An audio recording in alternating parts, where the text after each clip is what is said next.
Is the threat outside greater than the one within?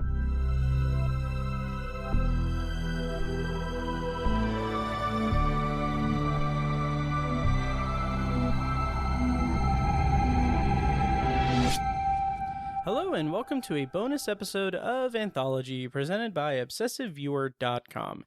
I'm your host, Matt Hurt, and if this is your first time listening, ordinarily, Anthology is a podcast where I review The Twilight Zone as a first-time viewer and other classic and contemporary science fiction anthology series.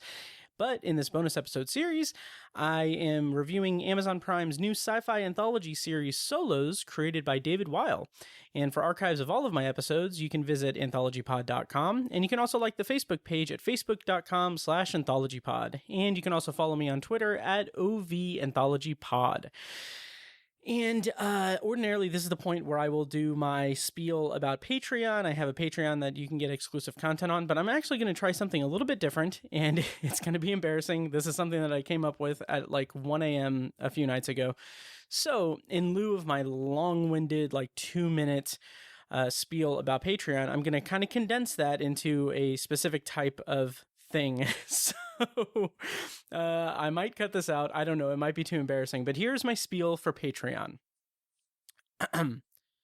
Are you a listener of The Obsessive Viewer and its subsidiary podcasts, Anthology and Tower Junkies? Do you find yourself wanting more content from these podcasters? You may be eligible for compensation in the form of bonus content on Patreon. Hi, I'm Matt Hurt from Hurt, Roll & Associates.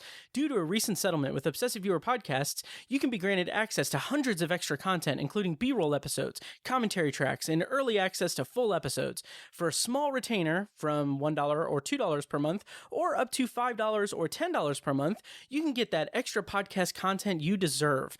Just go to patreon.com/obsessiveviewer to sign up. Again, that website is patreon.com/obsessiveviewer. Go there right now. Okay, so that's my whole law commercial spiel. I'm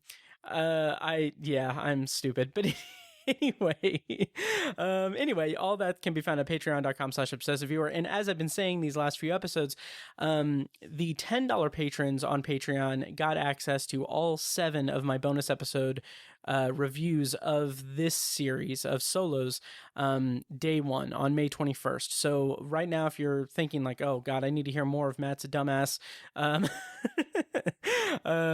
spiels about Patreon and stuff, where can I get more? You can pledge $10 on Patreon and get instant access to the rest of this bonus episode series, along with some unreleased stuff and everything, and tons of extra content. So anyway, check that out, patreon.com/obsessiveviewer. We did just recently, as of this release, we got a new Patreon supporter named John. I'm not sure if he's an Anthology listener, Tower Junkies listener, or Obsessive Viewer listener, but thank you, John, for pledging on Patreon.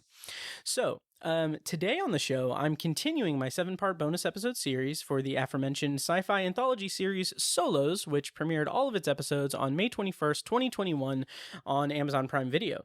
And in this episode specifically, I'll be reviewing Sasha, which is episode 4 of the series, and it stars Uzo Aduba as a woman who's become accustomed to a hermetic lifestyle carved out in the aftermath of a global pandemic and struggles to believe years later that the threat is now in the past for good.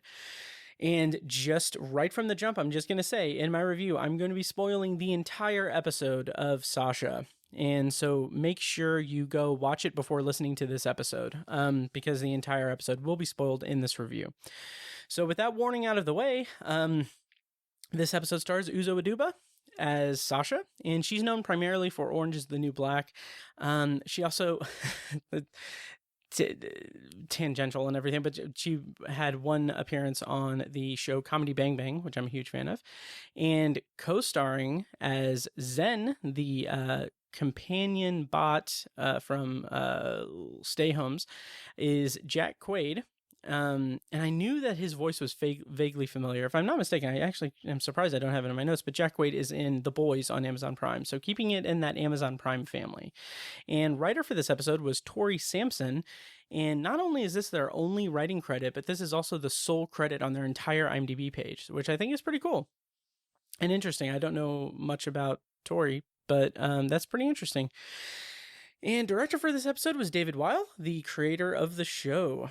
And so, given the structure of this series, obviously there's not much more to run down in terms of talent. So I'm going to go ahead and go into my feelings as a viewer on Sasha. So my overall feelings, and then I'll go beat for beat through the episode. So my overall feelings is that this episode was kind of a mixed bag for me. Kind of in broad terms, it represents the kind of art that I honestly don't want to see and have not wanted to see and was afraid of seeing come out of like the post-COVID era, like post-pandemic COVID era.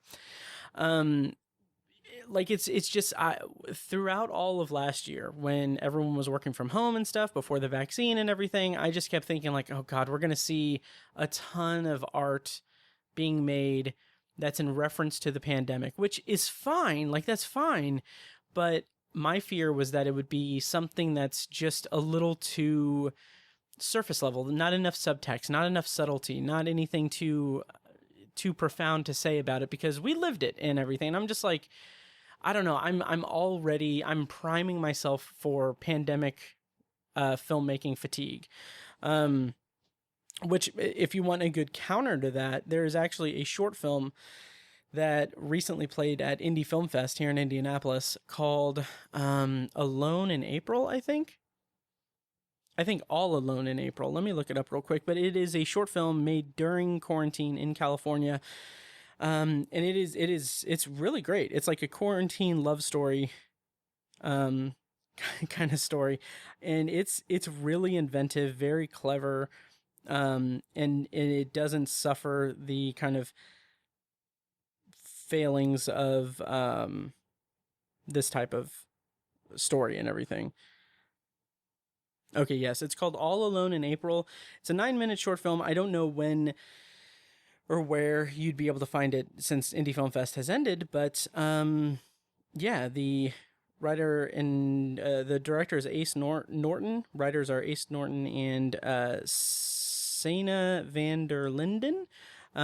So seek that out and check it out if you can, if it's available to you. But anyway, back to my thoughts on Sasha. So,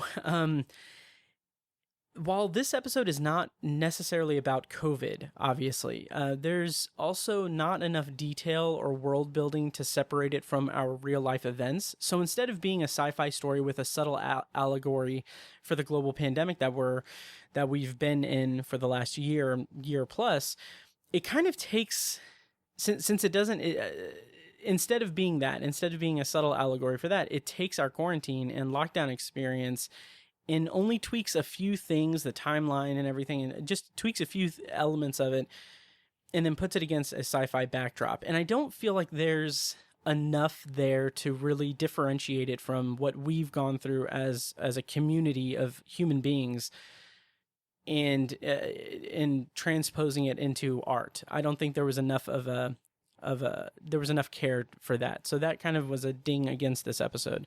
However, I really dug the kind of dark tone that this episode takes on in its second half, because it kind of becomes about Sasha's paranoia and showcases what has happened to her view of the world without socializing and without society at large. What happens when she has this cabin fever that she's had for 20 years. It's pretty interesting. However, I do have some caveats with that as well, because it also, while at the same time I appreciate that, it also becomes, again, another instance of the show not being very subtle or not having enough cleverness baked into the subtlety of the allegory that it's presenting, because then it just kind of becomes this inverse of some of the stuff that really bothered me about the real world. And it's May 2021, and the stay-at-home orders in Indianapolis, which is my kind of marker for the beginning of the pandemic, for me personally, was March 16th, 2020. And from then until now, even today, I still have this just anger toward people that are just completely selfish pieces of shit, essentially. Like, I saw a post today about someone someone shared a post about how like, oh, the mainstream media is putting forth this quote unquote science about the vaccine and everything, even though it's an experimental drug. It's like, fuck you. If you don't give a shit about anyone else but yourself, or you don't give a shit about your children or anything, fine, whatever. Just call it what it is. Don't pretend like you know what the fuck you're talking about. Just, say, hey, I'm a shitty human being and a shitty parent. Anyway, hopefully that's not too hostile, but if it is, I don't care, because it's just fucking get the vaccine. As someone who had COVID in December and suffered for it with for 2 weeks, and now can still has residual problems from it, it's a fucking needle in the arm twice, unless you get the Johnson & Johnson. It's not a big fucking deal. So anyway, as far as Solos as a science fiction anthology show is concerned, this is something that I kind of appreciated about this episode. And then again, I also kind of struggled with it. I feel like I just completely I feel like I just completely changed the tone of the entire podcast. like I'm a father scolding his children. So I'm sorry. But as far as Solos as a sci-fi anthology series is concerned, this episode felt very much in line with like a Black Mirror episode, and even like the 2019 Twilight Zone reboot series. It kind of felt like in line with the themes and the tones of those two series. And I mean that as a compliment, honestly, because by the end, I really like the ending of the episode in comparison to the rest of the episode. So anyway, so anyway, it also feels like, to go back to my last point, it does feel like Sasha's paranoia and her kind of conspiracy leanings are just demonstrated as an inverse of the kind of conspiracy and paranoia that I saw on social media all throughout the last year plus. And it's frustrating because that immediately makes me not want to sympathize or root for Sasha, because it is just I don't feel like there is a three-dimensional character in that kind of plot line, or in that kind of that arc, because it's so, I think I'm just feeling residual anger as clearly about that from the real world. So it's kind of hard for me to sympathize with a character who is so paranoid and conspiracy minded, when I have been battling that with people in my own family and people on social media and everything throughout the last year. So I think that kind of created a little bit of a disconnect for me with this episode. But those are my kind of overall feelings as a viewer on the episode. So let's go right into my review of Sasha. So right off the bat, I really like the opening voiceover from Morgan Freeman. He says something to the effect of, "Is the threat outside worse than the one inside?" And it sets this tone to the story about someone being their own worst enemy and letting their fears and paranoia get the better of them, which I really like that as a concept. Again, I had some caveats with it. I had some disconnects with it, which I'll get into as I go through my review. But for the most part, this is a very intriguing setup and a very intriguing kind of window into the episode from the outset. Having said that, I do find the episode slightly peculiar because it was made during the pandemic and has clear allegories to the pandemic and quarantining and stay-at-home orders that we've all went through over the last year. But, and again, I'm going to kind of rehash some of the points that I made before I screamed at the kids previously in this episode. But since this episode of Solos is all about mistrust and paranoia, it's about our own collective experience in 2020. And it made me wonder, like, what is this actually saying? Because it presents a character who thinks she's being manipulated and thinks she's being coerced into breaking quarantine so that she can die or be changed or what have you. She's her own worst enemy. And so in trying to create a compelling drama out of this characterization, it sometimes feels like the show is accidentally taking the side of those who have resisted quarantining and resisted social distancing and have resisted wearing masks and everything. Just yesterday, my work brought more people into the office, and like I saw one person who, obviously I'm not going to name drop on here. I don't think he listens to any of my podcasts, but I've seen him post on social media some like just vague like anti-mask or anti quarantine stuff and everything. And like, as of this recording, the CDC last week did state that that they do think it's okay for people who have been vaccinated to go around maskless. I think, but that is also that different businesses and different places of business can operate under their own kind of guidance and everything. So my workplace still has a mandate in our office where if you're not at your desk, wear a mask and everything. And so I saw this guy a couple times just walking around without a mask, and I'm like, should I snitch on this guy? Anyway, so this is I don't know. Anyway, this episode presents a character that thinks she's being manipulated and coerced into being quarantined, into breaking quarantine. And again, like I feel like it feels like it's accidentally taking the side of those who resisted those social guidelines throughout the real life pandemic and everything. And it just kind of creates this weird sensation in me that I don't like. Like I said, I have been just very, very aggressively anti these people, like anti those types of people who have that attitude toward basic instruction to prevent the virus from getting to a point where it has gotten and everything. I'm just so vehemently against them that to have a character that has that same kind of personality traits and quirks and positions and everything, but being presented as a protagonist that we're supposed to root for and everything, it really kind of just grated on my nerves and really put me at a disadvantage for really appreciating or sympathizing with Sasha's journey in this episode. So anyway, we get the first scene is Zen, voiced by Jack Quaid, who has just such a phenomenal voice. It's very calming and soothing. And then at the end of the episode, when it ramps up and with more anxiety and fear, it's a really good vocal performance from Jack Quaid. And so he reveals that it's been something like 7,000 and some days since the quarantine, and it's her birthday. So happy birthday! And he suggests that she goes outside, and it's like the first kind of subtle indication that, okay, well, maybe you should go outside and everything, just kind of hinting at that to try to get her to go outside on her own volition. And so Sasha is sitting there reading, and she's like a bit of her wine goes down the wrong pipe, and she immediately starts choking. And what I thought was interesting was Zen just immediately is like, oh, don't worry, it's just a choke, it's not a cough, and that doesn't mean that she has the virus. And she's like, maybe I should send someone to do a nose swab for you and everything.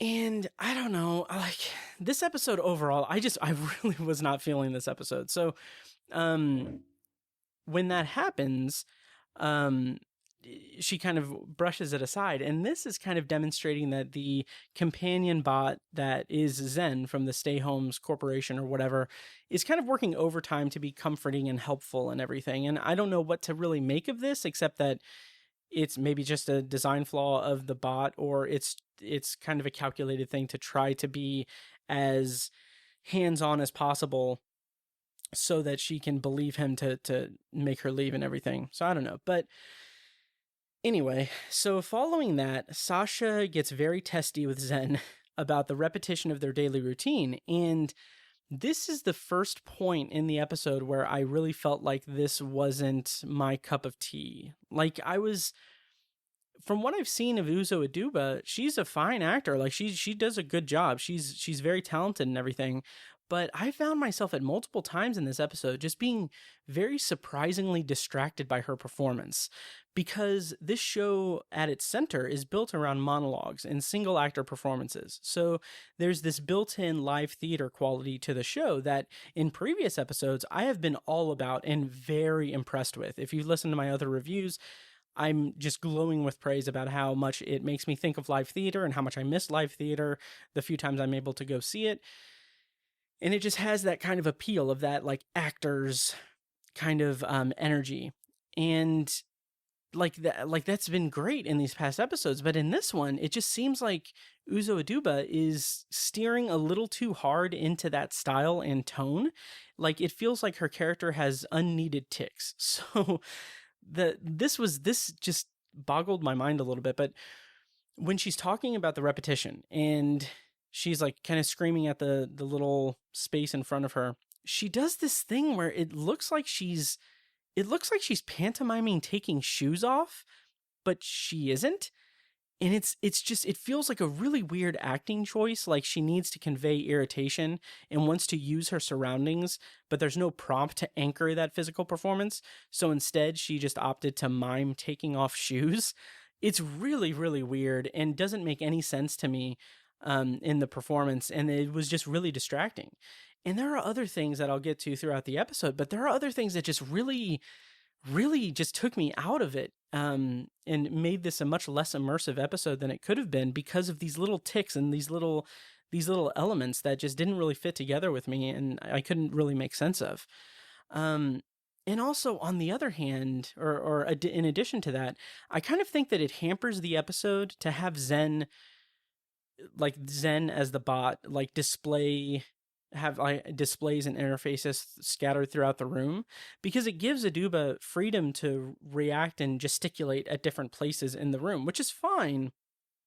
But at the same time, it feels really confusing and even a little bit sloppy, because compare it to like Peg's episode having a single display from which the AI was speaking, and having Tom, like in Tom's episode, having a different, like having his robot Tom right in front of him. And then also way back to episode 1, Leia having two fixed screens on display at fixed points in the room. Like that just kind of put like a fixed place for the actor to perform against and to react against. But this episode feels slightly more chaotic in that Zen is practically omnipresent in the space. So Uzo Aduba is able to run and gesticulate and do all of these things at different interfaces. It just seems like she's like reacting to a void, or she's acting toward a void. And it really makes this very like big disconnect in my mind. And I also, on that same subject, I also don't think that I like just how present Zen is. Because it basically turns this episode into a two-hander, which feels like it kind of goes against the central ethos of the show in general. And I might be getting ahead of myself because I haven't watched the final episode of the season, but I kind of feel like it could potentially undercut the actual two-person episode that we get at the end of the season with Stewart's episode with Morgan Freeman and Dan Stevens. But it kind of becomes too much of a reaction thing, and it lessens the kind of impact of the monologues of this episode, because we have the voice work of Jack Quaid, who again has a great voice. It does a great job of voice acting in this episode, but we have him reacting to her, and it just kind of feels like it doesn't really, again, anchor that performance in any meaningful way to have her actually react off of something that's kind of omnipresent in the space. So then Zen says that she might want to go see her friend and everything, and this sets Sasha off because it's a trigger word for her. She says not to say that unless she says it and everything, and she goes on this rant. And again, she's walking around the room, she's gesticulating, she's moving her arms around, she's just very, very animated. And I mean, the dialogue is great and her energy is good, but there's just something, I just really don't like her performance here. Like, it feels, again, a little too animated, and it seems like she's playing up this theatricality to the performance, and I don't really understand why. It just seems it doesn't seem like a logical reaction for that character. It seems more like, an actor doing actory things in a space and everything. It just felt, I didn't really key into the emotional part of the story or of the character because I was too busy being like, oh, this is an actor acting. So I don't know.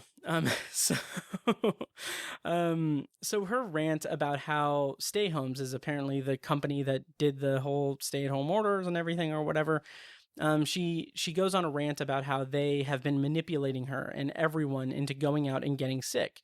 And again, this is where I'm going to go more in depth, maybe not more in depth since I already talked about it, but this is where the aggression of the episode feels like the inversion of the, frankly, dipshit assholes who were upset about the shutdowns. Like, I remember, like, those dumbass videos of the people, like, going to, like, the store without masks and everything and saying, like, oh, I want to go and get supplies and I can't because this is a free country and everything. It's like, fuck you. Like, it's a fucking virus that will eventually kill thousands and thousands and thousands, millions of people, or like worldwide, like over 1 million people and everything. And you're worried about fucking gardening tools and everything that you're not able to because, hey, this is America. Fuck you. Anyway, so Sasha says that, again, I'm not mad, I'm just disappointed. So Sasha says that Nia, her friend, sent her videos of the outside, and she shows them to Zen, and it's like chaos and violence and everything. And Zen says that those videos are from 20 years ago. And Sasha just kind of brushes it off and everything, because everything that Zen says, Sasha is not buying it. She's not buying into it. She's not picking up what he's putting down. She's not buying what he's selling and everything. And it's that makes the kind of two-hander aspect of this episode a little bit more easier to swallow, because it is an interesting kind of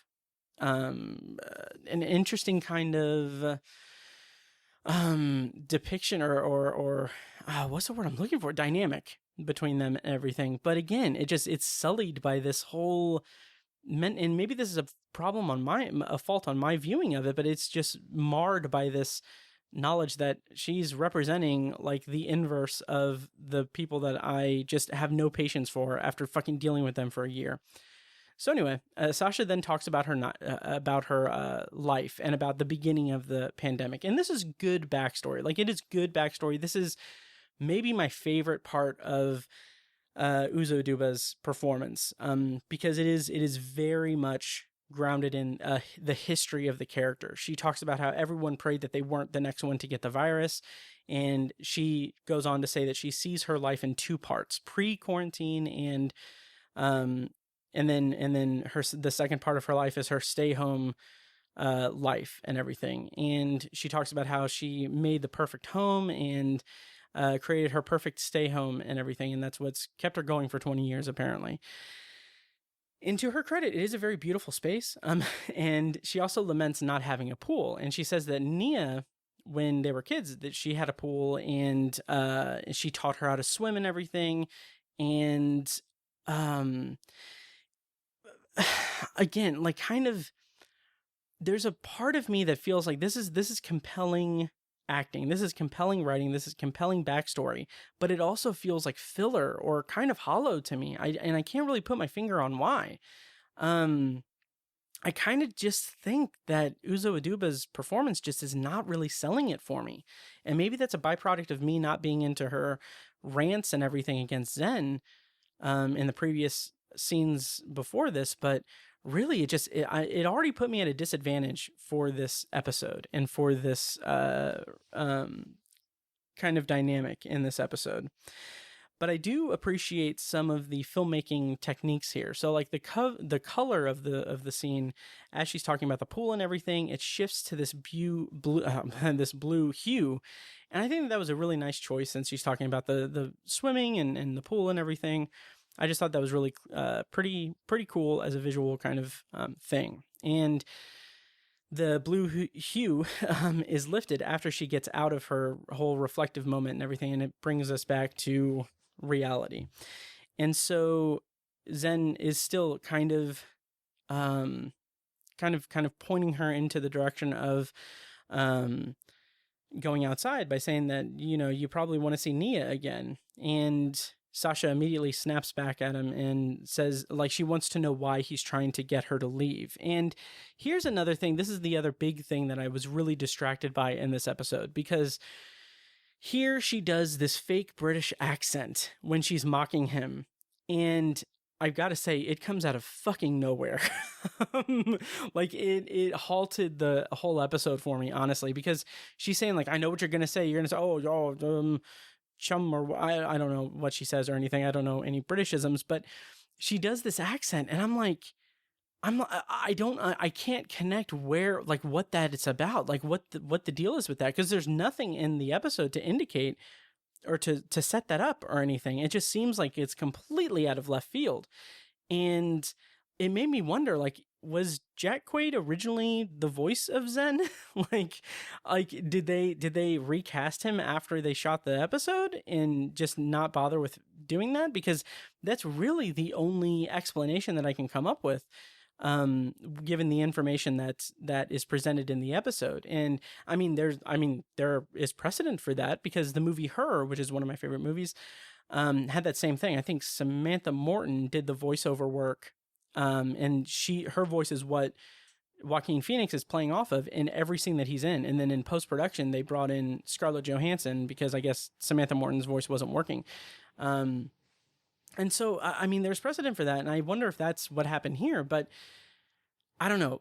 Even with that kind of length of rope that I'm giving it to connect, like I'm putting a little bit into the episode than what is there, it still feels sloppy and weird and out of place. And it recurs later in the episode, and it halts it for me. It's just really distracting. And I guess there can also be an argument could also be made that maybe Zen was British before the update that he references, because he talks about how there's been an update and everything is it's a big update for the stay home bots and everything.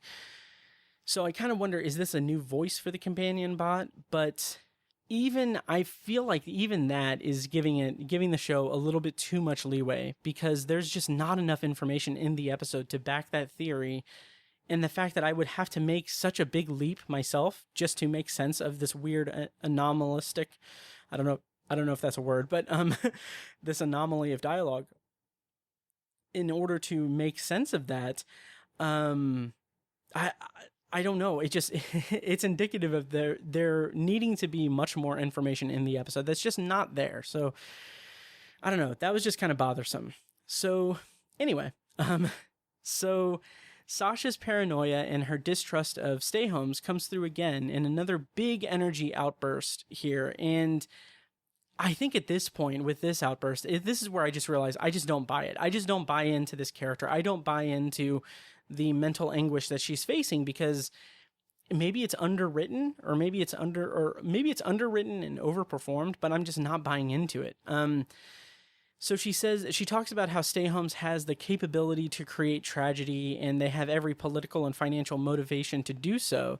And then there's also this weird thing that she's like, everything that I've read, and then there's a weird pause, like that's the complete sentence, and then she continues after the pause, like mid sentence. It was just kind of really weird. Maybe that's an editing gaffe or what, but it just, again, that was distracting, and it really kind of just took me out of the episode. And once again, it's just this weird conspiracy paranoia angle that reads like the inverse of our real life assholes and dipshits in the COVID-19 pandemic. And it's not necessarily that it doesn't track in this episode, because it makes sense that when you look at the character of Sasha and her struggle throughout the episode, it tracks that she would be distrustful of this. It tracks that she would think the worst of stay homes and think the worst of the companion bot and everything. It tracks. I just don't care to track it. Because, and again, and this I'm fully willing to admit is my own personal failings as a viewer of this, and not separating it from real life experience. But 2020 was fucking exhausting. Like, it was exhausting seeing people willfully ignoring science, willfully ignoring logic and reasoning, just because they didn't want to accept that they might have to disrupt their dumb, mouth-breathing, shitty lives in the interest of public health and safety. And I say that as someone who did all of the things to be proactive and being precautious about COVID and everything, and I fucking caught it in December, and I hated it. So fuck you if you didn't pay attention to any of the orders or anything, or didn't think it was a big deal. Anyway, again, not mad, just disappointed. This episode, again, is presenting the inverse of that. So Sasha is paranoid and distrustful of the reason and logic behind letting her out of quarantine, because she's been there for 20 years. And I think that that's an interesting hook, and that's a very interesting idea to present in this type of story. It's just not followed through that well because it is marred by the kind of subtext or the allegory to our real life experience. And I think the intention is to be a clever mirror reversal, or like a cute or clever mirror reversal of our real world pandemic when viewed in context of this episode. Like, I feel like the intention is to have it be this interesting like reversal that, okay, this person who is quarantined is now distrustful of being coming out of quarantine, while idiots in the real world were distrustful of being of quarantining, so they went ahead and spread the virus and, you know, got a bunch of people killed.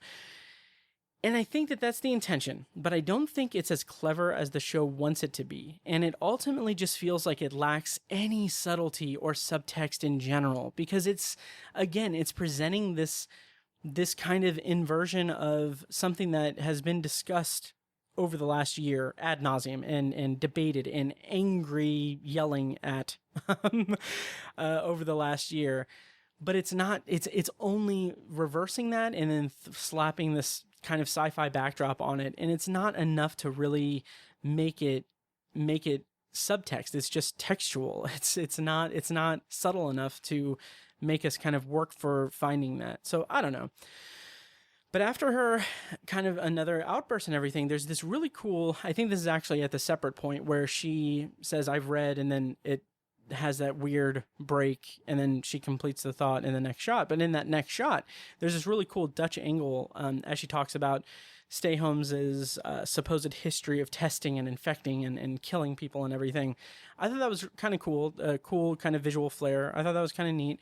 But then, again, it's kind of marred by another weird-ass British accent when she mocks Zen that comes out of nowhere, and it's incredibly distracting, grinds it to a halt, makes me just really, takes me out of any type of immersive quality of this episode that I could have mustered. So that was a bummer. And so Zen tries to tell her that she can trust him. And he is, again, Jack Quaid is very calming and very soothing and everything. And her retort to that is to say that there's no anxiety or fear in his voice. So that is one of the reasons why she chooses that she can't trust him or anything, because she doesn't believe that, because there's no anxiety or fear in his voice. And I felt like that was a pretty compelling element, because she is talking to an artificial intelligence that is designed to keep her calm and everything. So that is an interesting kind of back and forth that, like, well, I can't trust you because you don't have that anxiety or fear in your voice. You're not human. And I thought that was really interesting. So then she kind of does a little monologue about the start of quarantine, and she talks about how it was sudden and instant, and she had this very fearful video chat with Nia, and she felt helpless that she couldn't help her. And she also talks about how she and Nia have the same birthday and how they went swimming and she taught her how to swim and everything. And all of that kind of comes together to present a really compelling description of day one of the stay. And still, it's a little too theatrical for my taste. I don't think there's any way to get around that, or I don't think there's any part that really divorces me from that. But it's compelling and tragic all the same, because the way that she talks about how helpless she felt with like watching Nia break down and watching her without being able to comfort her, that is a very interesting human response. That is a very tragic and sad reaction to seeing someone that you love being in a helpless situation and not being able to help them. That is kind of at the heart of it. It is this community aspect, this society aspect, societal aspect that, you know, we're a community. We're like, human beings are, you know, a family of a species, and to have them disconnected and have them not be able to help one another is tragic in its own right. So anyway, Zen then tries again to get her to consider leaving. And she again talks about her paranoia and her distrust of it, saying that the things I've heard about your reintegration councils and all of this stuff, like she talks about the things that she's heard. And again, it's this paranoia and conspiracy angle that just doesn't do it for me, specifically because, like I said, I've seen just countless people just completely completely just disregard everything about the quarantine and everything and the stay-at-home orders and everything associated with COVID-19. So to see a character that I'm supposed to root for do that same thing, I'm just not gonna buy into it, because I've lived it. I've lived that experience, and I don't want to, I just can't. I've reached a point where I cannot entertain someone who is going to just listen to hearsay or listen to listen to rumors and everything, conjecture and confirmation bias and everything, like that fucking Facebook post today about how you should wow, God, what was it? I already forgot. Something about how mainstream media is presenting the science and this experimental vaccine and everything instead of catching it and getting natural immunity. It's like, okay, I still can't drink certain beverages, or I can't smell I can't smell fabric softener without thinking that it's rotten and disgusting, because I fucking had COVID and had that natural immunity from it. So fuck you. So anyway, I have a lot of pent up anger about that. And it just, as a result, I kind of think that one of the reasons why I can't really empathize or sympathize with Sasha as a character is because of that. Like, is it because we're supposed to sympathize with her that I just simply can't? Probably. And so then there's other things that kind of, I don't know. She goes on to talk about her cousin James and how he was in quarantine for, I think, 9 years, and then his house caught fire, but it was all an illusion by the stay-home company to get him outside. And as we know from the end of the episode, that is a calculated ploy to get him out of the house and into the real world, because he was so afraid to leave the house, just as Sasha is afraid to leave her space and reintegrate into the new society post-pandemic and everything. And those are all compelling elements and everything.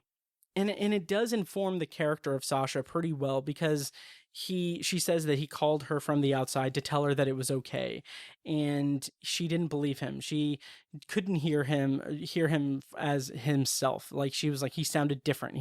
She's very paranoid of that. And then she also references offhand, which I think that this was pretty good. She references offhand that, oh yeah, you got my dad to leave too and everything. And she kind of scoffs at that and says, like, I'm so happy I didn't fall for that. And it's really, I mean, it's tragic, because it is this character that is suffering. She's suffering because of her own insecurities and her own fears and everything, and not being able to take that leap and everything. It's just marred by my real life experiences and everything. So this is when Zen gets frantic and he starts to beg her to leave. And she says that it should be her choice. And she says that it shouldn't be wrong to want to stay and be safe in your own house and everything. And again, like that, I don't know. It just feels a little bit hollow, and I can't really connect with the character for a variety of reasons that I've yelled at about in this episode. But then we're kind of winding down. Wow, we're almost to the end. So the alarm starts blaring, and Zen is even more frantic and tells her that it's not a trick, it's not a ruse. You need to leave right now, because the pandemic has been over for years. Vaccines have come out. People have been rebuilding society and everything, and it's over and everything. You need to leave right now. And then there's a point where this solidifies that I just don't like Sasha as a character, because she yells about she says, I know my rights, which just triggers me into remembering all of the dipshit videos of people not wearing masks at businesses and stuff. Like it's some big gotcha thing. Like, no, it's a fucking private business. They have the right to impose any kind of things. You don't have a God-given right to shop at fucking Costco. Anyway, so after all of this, as the alarm's blaring, Zen then, I think, shuts down the alarm and then reads a statement from Stay Homes that it basically explains that they're shutting the division due to the fact that everyone's out and everything's normal, and that due to Sasha's unwillingness to leave on her own, she's seen as a threat to the new society in no uncertain terms. She's not, I guess, in kind of a bleaker words, she's not worthy of being reintegrated into society. And as a result, she's going to be locked in there permanently. And then Zen reveals that Nia has been outside for 10 years, and Sasha denied her calls from the outside because she didn't believe that it was her. She's constructed this whole idea in her head that they have this pact that Nia never broke, and that she is going to be, that they're going to come out together and everything. And at this moment, this is probably the most poignant and kind of emotionally resonant moment here, is because as they're talking about Nia being outside for 10 years, we get this voiceover of all the messages that Nia left for her. And I think that it's just beautiful and haunting and tragic, because it is encompassing, it is demonstrating to us all of the life that Sasha has missed out on, because she is so unprepared and unwilling to accept that the threat is over. So we hear Nia talking about how her wedding was really beautiful, and talks about how she named her baby, I can't remember the name, but it's just so tragic that Sasha has missed out on so much because she can't allow herself to be emotionally free or emotionally ready to escape her prison, essentially. And so Zen talks about how there's no one is in their stay houses anymore. No one is in their stay homes. There's no one left, and she's the only one that's still there, which I think is really interesting and compelling, because she's the single holdout who's been in quarantine for 20 years. And it's just really interesting to me. And so Zen sympathizes at the closing of the episode. He sympathizes with Sasha and tells her that, as if a bit of consolation, that he was able to convince stay homes to give her a pool. And just, it's kind of a weirdly haunting and disturbing that it basically changes the window view to be in an in-ground pool. And it's kind of weirdly haunting. And then Zen's final line is, I hope you enjoy your forever stay. And then I think Sasha's final line is, can Nia come? And it's just, I kind of feel like that's her regressing more into this whole idea that this truth of her reality, or the reality that she has presented herself in the form of everyone still being in lockdown and everyone still being quarantined and everything, instead of realizing the actual reality of the world, that the world is back to normal and she's missing out on it. That's her, I don't know, that's her kind of tragic end, tragic Twilight Zone-y, Black Mirror-esque ending. And that's the end of Sasha. Kind of dark words there, but that's the end of it. So by the second half of the episode, I did get more in tune with Uzo Aduba's performance. Just in that it was too much of a disconnect for me in those early scenes. The first half of the episode just felt a little too kind of theatrical, and the kind of setup of it, the dialogue and everything wasn't as compelling or detailed as I would have liked it to be. So that's my review of Sasha. So far, of the 4 episodes that I've reviewed, this is definitely my least favorite of the 4. So take with you, take that how you make it. Let me know what you thought of this episode and this review. And hopefully I didn't, alienate too many people. But before I go, I just want to say once again, check out patreon.com/obsessiveviewer, where I have a bunch of bonus content at different tiers and everything. So check that out. And also at the $10 level, you get access to the rest of this bonus episode series without having to wait week to week for it to come out on the main feed. And also check out my other podcasts, Obsessive Viewer and Tower Junkies. And so that'll do it for this bonus episode of Anthology. And I just want to say thank you once again. And hope you guys have a good and safe day. Thanks, guys.